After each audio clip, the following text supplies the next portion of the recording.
Chaque jour, Charles et Carole vous présentent la leçon de l'école du sabbat.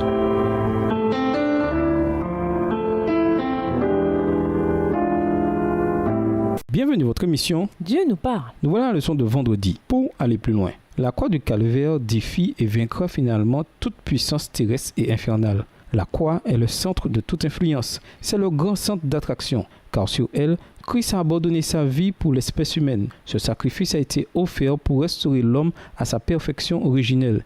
Et plus encore, il a été offert pour lui donner une transformation totale de son caractère, en le rendant plus que vainqueur. Ceux qui, par la force de Christ, sont vainqueurs du grand ennemi de Dieu et de l'homme occuperont une position dans les parvis célestes supérieures aux anges qui n'ont jamais péché. Christ déclare « Et moi, quand j'aurai été élevé de la terre, j'attirerai tous les hommes à moi. » Si la croix ne trouve pas d'influence en sa faveur, elle crée une influence. Génération après génération, la vérité pour cette époque est révélée comme la vérité présente. Christ crucifié a été le moyen par lequel la miséricorde et la vérité se rencontrent et la justice et la paix s'embrassent. C'est par Christ crucifié que le monde sera touché. À méditer, quelle importance voyez-vous dans le fait que Paul commence et termine sa lettre en parlant de la grâce de Dieu?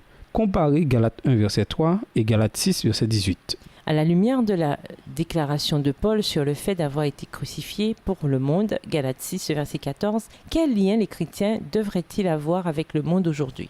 Quel doit être notre rapport aux questions d'environnement, de racisme, liées à l'avortement, etc., si nous sommes morts au monde?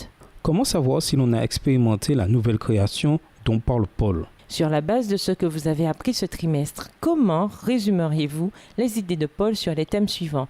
La loi, les œuvres de la loi, la justification par la foi, l'ancienne et la nouvelle alliance, l'œuvre de Christ et la nature de la vie chrétienne.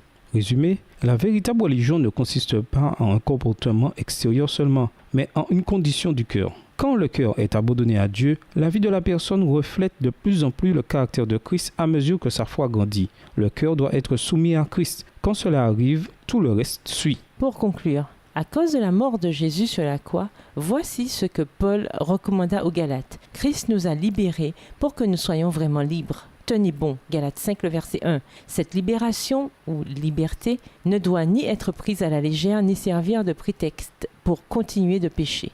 Il faut plutôt en profiter pour servir nos semblables. 1 Pierre 2, verset 16. La liberté est venue dans le monde. La transformation n'est pas le fruit de nos propres œuvres.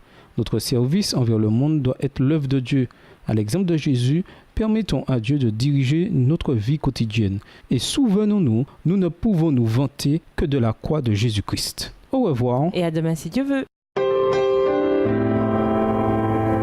Dieu nous parle. Chaque jour, Charles et Carole vous présentent la leçon de l'école du sabbat.